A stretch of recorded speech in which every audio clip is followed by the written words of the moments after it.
Salut, c'est Teddy et bienvenue dans cette nouvelle vidéo. Aujourd'hui, on va parler de Robert Kiyosaki et on va voir ensemble les 10 leçons que j'ai pu tirer de ses enseignements. Alors, petite piqûre de rappel sur qui est Robert Kiyosaki. Donc, c'est un conférencier, un auteur, un entrepreneur, investisseur américain.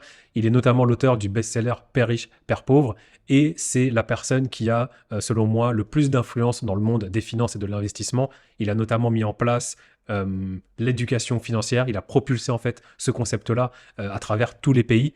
Et tout simplement, aujourd'hui, tout ce que vous entendez sur l'argent, sur le fait de comment gérer son budget, etc., et le fait également de s'enrichir, ça vient en partie de Robert Kiyosaki. Donc dans cette vidéo, je vais vous présenter les 10 leçons de Robert Kiyosaki. Sans plus attendre, on commence avec la première qui est savoir différencier les actifs et les passifs. Il faut apprendre à distinguer ce qu'est un actif et ce qu'est un passif et chercher sans cesse vraiment à plutôt s'orienter vers la classe actif.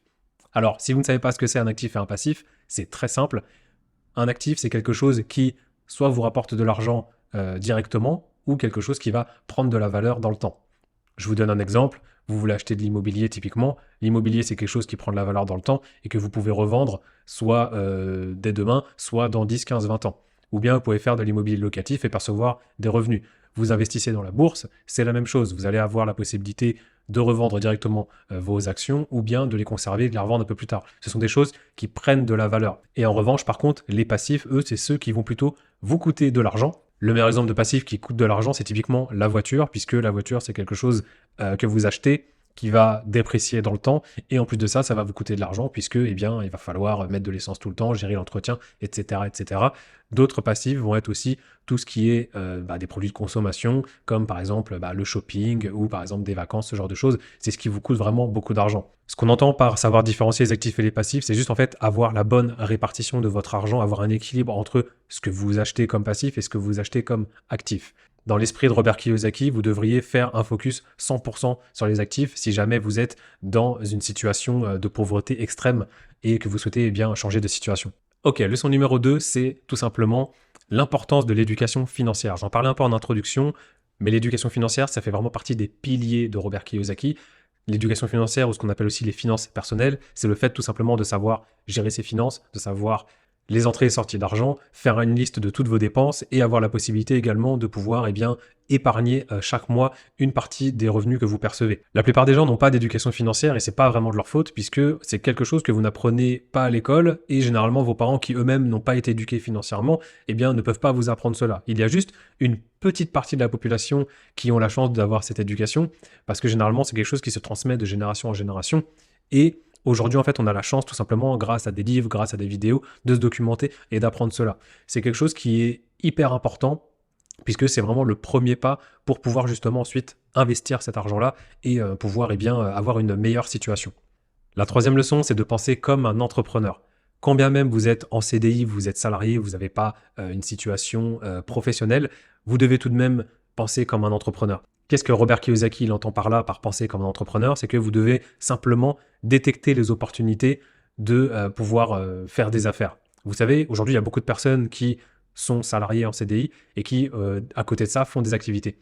Je vous donne des exemples. Ça peut être par exemple vendre des objets sur Amazon, vendre des objets sur eBay ou sur Le Bon Coin. Ça peut être faire un petit boulot à côté de son travail, quelque chose qui va vous rapporter peut-être 100, 200, 300 euros par mois. Et en fait, lui, c'est ça qu'il dit quand il dit vous devez penser comme un entrepreneur, c'est vraiment penser à vous créer différentes sources de revenus de façon à ce que vous ayez plus de possibilités d'investir cet argent-là. Donc pour lui, Robert Kiyosaki, c'est très important d'adopter justement cette mentalité d'entrepreneur. On enchaîne avec la quatrième leçon qui va être de prendre des risques calculés. Robert Kiyosaki nous dit très clairement qu'il ne faut pas craindre les risques, notamment quand on investit, mais il faut tout de même savoir les calculer. C'est-à-dire qu'aujourd'hui, si vous voulez faire des projets, que ce soit de l'investissement ou de l'entrepreneuriat, si vous voulez avoir une chance de croître, en fait, il va falloir prendre des risques. Qu'est-ce qu'il entend en fait par prendre des risques? C'est tout simplement, en fait, il va falloir sortir de sa zone de confort. Si vous avez un objectif concret à atteindre, il va falloir tout simplement mettre en place des choses pour atteindre cet objectif. Et généralement, ça va passer par des sacrifices. Quelqu'un qui va vouloir créer sa startup, à un moment donné, il va devoir passer énormément de temps sur ce projet-là et il va forcément, à un moment donné, avoir des dommages collatéraux. Peut-être qu'il va moins sortir, peut-être qu'il va moins voir ses amis, moins voir sa famille. Ça fait partie en fait des choses qui sont des risques à prendre pour justement atteindre votre objectif. La cinquième leçon que j'ai tirée de Robert Kiyosaki, c'est d'investir dans l'immobilier.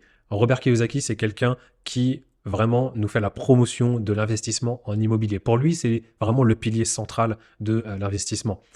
Je suis assez d'accord avec lui. L'immobilier, en fait, aujourd'hui, c'est quelque chose qui est, on va dire, c'est un besoin primaire chez l'humanité, d'accord? Tout le monde a besoin de se loger. Et en plus de ça, bah, quand vous achetez un terrain ou que vous achetez une maison ou un appartement à faire louer, par exemple, en fait, aujourd'hui, il faut se rendre compte que la terre, en fait, elle existe, mais les terrains ne sont pas illimités. Il y a un jour, on va être en surpopulation, c'est déjà plus ou moins le cas d'ailleurs, et il y aura plus de terre, en fait. Tout va être construit de partout. Donc, dès lors que vous achetez du terrain, c'est quelque chose qui va rester à vie.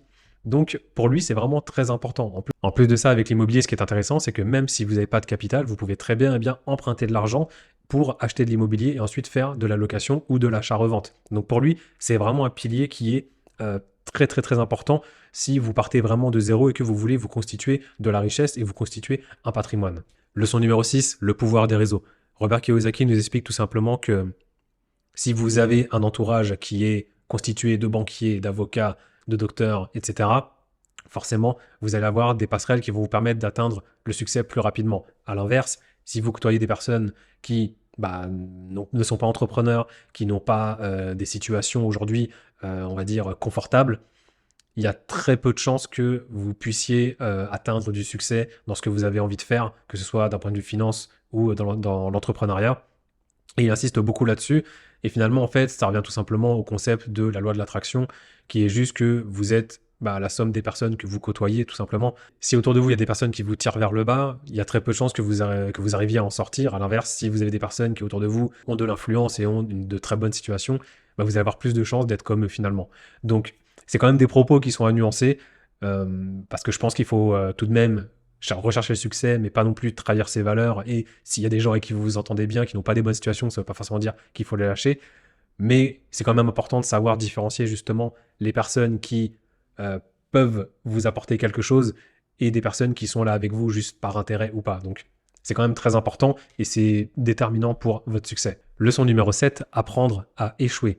Robert Kiyosaki nous dit que lorsque l'on prend des risques, lorsque l'on veut se lancer dans l'investissement, dans l'entrepreneuriat, à un moment donné, c'est sûr que on va échouer. Et ce n'est vraiment quelque chose qui n'est pas grave, puisque, comme il le dit, ça fait partie du processus. La personne qui ne fait rien n'aura jamais d'échec.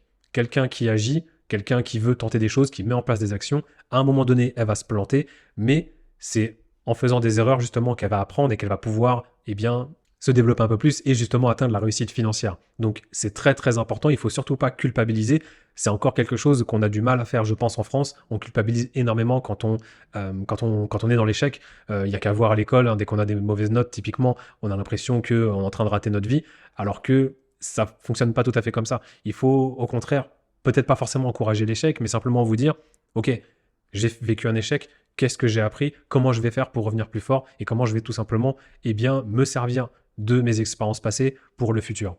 Concept numéro 8, et je pense que c'est certainement l'un des plus importants, en tout cas dans la thèse que nous fait Robert Kiyosaki, c'est l'importance de l'indépendance financière.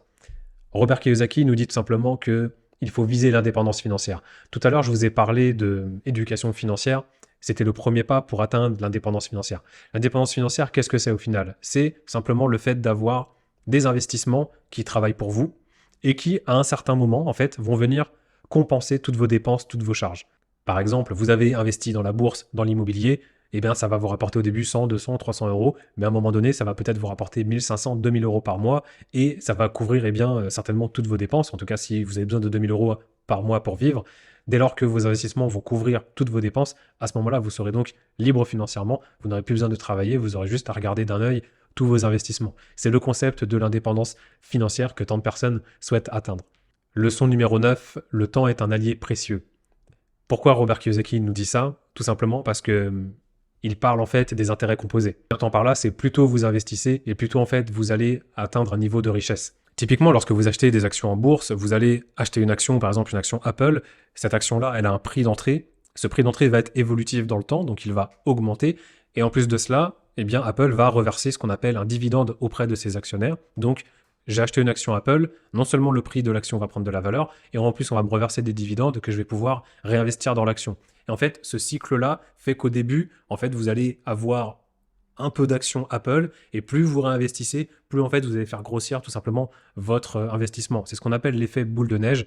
Et c'est le but en fait des intérêts composés. Donc plus vous investissez tôt et plus vous allez pouvoir construire de la richesse. Dernière leçon, on va remettre en question les conventions. Robert Kiyosaki nous explique que la société en fait nous forme à aller dans une certaine direction.